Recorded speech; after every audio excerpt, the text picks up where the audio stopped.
What up? And welcome to another episode of From the Script to the Screen, DandaDan Edition. Episode 4 is out now. So as always, you guys already know, gotta give a shout out to the creator, Yukinobu Tatsu. I want to give a shout out to the studio, Science Saru. Appreciate all parties involved. They cover chapters 6 through 9. We can see just how creative they get when it comes to adapting the panels and just the overall animation.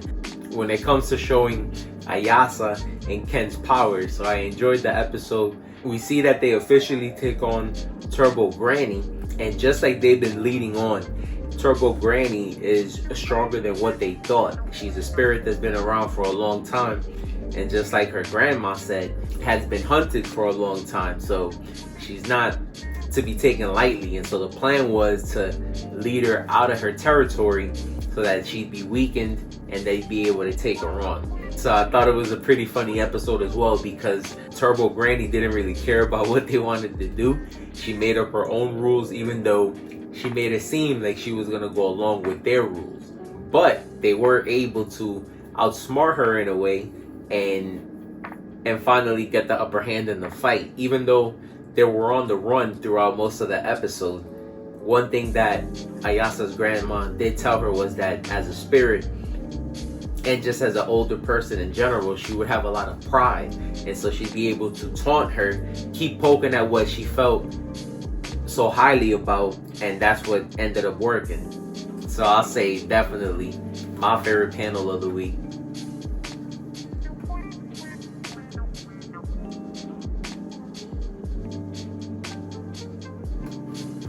We see Ayase, with the help of her grandmother, be able to take care of the spirit. And one thing that we do learn about Turbo Granny is that even though she might have crossed the line a little bit because she was attacking living people, she did state that as a spirit, she always popped up in places where young girls were unfortunately taken advantage of and ended up losing their lives. So she felt like she was there consoling the spirits, and that's why when Turbo Granny was finally taken care of, we saw that not only did younger girls pop up, but they also were tearing and smiling as they went away. So I love the episode. I saw someone on Twitter mention that in the first episode, the reason why Turbo Granny hopped through the phone was because Ayase was in danger as well. So it kind of does come full circle for the story, because it's not something you really thought of at first. But as always, you guys already know. Let me know what you thought about the episode, and to the manga readers, let me know what you guys thought about the adaptation.